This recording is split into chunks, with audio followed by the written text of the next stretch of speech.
ನಮಸ್ಕಾರ ಕರ್ನಾಟಕ, ಎಲ್ರಿಗೂ ಸ್ಪೋರ್ಟ್ಸ್ ಅಡ್ಡ ಕನ್ನಡ ಯೂಟ್ಯೂಬ್ ಚಾನಲ್ಗೆ ಸ್ವಾಗತ ಸುಸ್ವಾಗತ ಗೆಳೆಯರೇ ಅಂತ ಹೇಳ್ತಾ, ಯಾರ್ಯಾರು ಮೊದಲ ಬಾರಿ ನನ್ನ ಯೂಟ್ಯೂಬ್ ವಿಡಿಯೋ ನೋಡ್ತಿದ್ದೀರೋ ಹಾಗೆ ಲೈಕ್ ಮಾಡಿ, ಹಾಗೆ ನನ್ನ ಚಾನಲನ್ನು ಸಬ್ಸ್ಕ್ರೈಬ್ ಆಗಿ.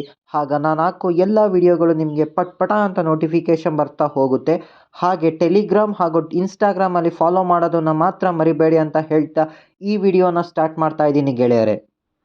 ಮೊನ್ನೆ ನಡೆದಂತಹ ಇಂಡಿಯಾ ವರ್ಸಸ್ ಇಂಗ್ಲೆಂಡ್ ನಡುವಿನ ಮೊದಲ ಟೆಸ್ಟ್ ಸೋತ ನಂತರ ನಮ್ಮ ಕ್ಯಾಪ್ಟನ್ ಆದಂತಹ ರೋಹಿತ್ ಶರ್ಮಾ ಅವರು ಒಂದು ಪ್ರೆಸ್ ಕಾನ್ಫರೆನ್ಸಲ್ಲಿ ಸ್ಟೇಟ್ಮೆಂಟ್ ಕೊಟ್ಟರು. ಅದು ಏನಪ್ಪ ಅಂತಂದರೆ, ನಮ್ಮ ಮೊಹಮ್ಮದ್ ಸಿರಾಜ್ ಹಾಗೂ ಜಸ್ಪ್ರೀತ್ ಬೂಮ್ರಾ ಅವರು ತಾಳ್ಮೆಯಿಂದ ಆಟವಾಡಿದರೆ ಇನ್ನು 20-30 ರನ್ಗಳು ಯಾವ ಲೆಕ್ಕನೂ ಆಗ್ತಿರಲಿಲ್ಲ. ಡೇ 5ಅಲ್ಲಿ ನಾವು ಚೇಸ್ ಮಾಡೋ ಚಾನ್ಸಸ್ ತುಂಬಾ ಇತ್ತು ಅಂತ ಒಂದು ಸ್ಟೇಟ್ಮೆಂಟ್ ಕೊಟ್ಟರು.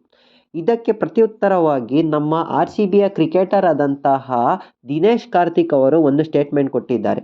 ಅದು ಏನಪ್ಪ ಅಂತಂದರೆ, ನಮ್ಮ ರೋಹಿತ್ ಶರ್ಮಾ ಅವರು ಅಗ್ರೆಸಿವ್ ಇಂಟೆಂಟಿಂದ ಬ್ಯಾಟಿಂಗ್ ಆಡಿರೋದು ನಾವು ನೋಡಿದ್ದೇನೆ. ಹಾಗೆ ಕೂಡ ನಮ್ಮ ಫೀಲ್ಡಿಂಗ್ ಹಾಗೂ ಬೌಲಿಂಗಲ್ಲೂ ಕೂಡ ಅಗ್ರೆಸಿವ್ ಇಂಟೆಂಟ್ ತೋರಿಸಿ ನಮ್ಮ ಪ್ಲೇಯರ್ಸ್ಗಳಿಗೆ ಹುರಿದುಂಬಿಸ್ಬೇಕು, ಆಗ ಮಾತ್ರ ಗೆಲ್ಲಲು ಸಾಧ್ಯ. ಹಾಗೆ ನಂಬರ್ 8 ಹಾಗೂ 9ಅಲ್ಲಿ ಬಂದಂತಹ ಬ್ಯಾಟ್ಸ್ಮನ್ಗಳು ಯಾವುದೇ ರೀತಿಯ ಸಿಂಗಲ್ ರನ್ ಪಡೆಯಲು ಈಸಿ ಇರೋದಿಲ್ಲ ಅನ್ನೋ ಒಂದು ಬಿಗ್ ಸ್ಟೇಟ್ಮೆಂಟ್ ಕೊಟ್ಟಿದ್ದಾರೆ.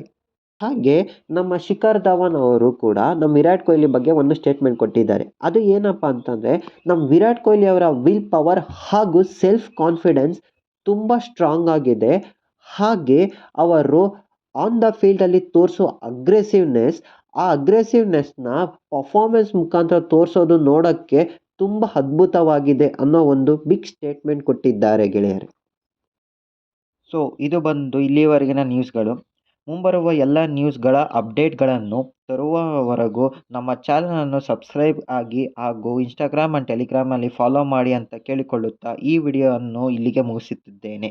ನಮಸ್ಕಾರ ಕರ್ನಾಟಕ.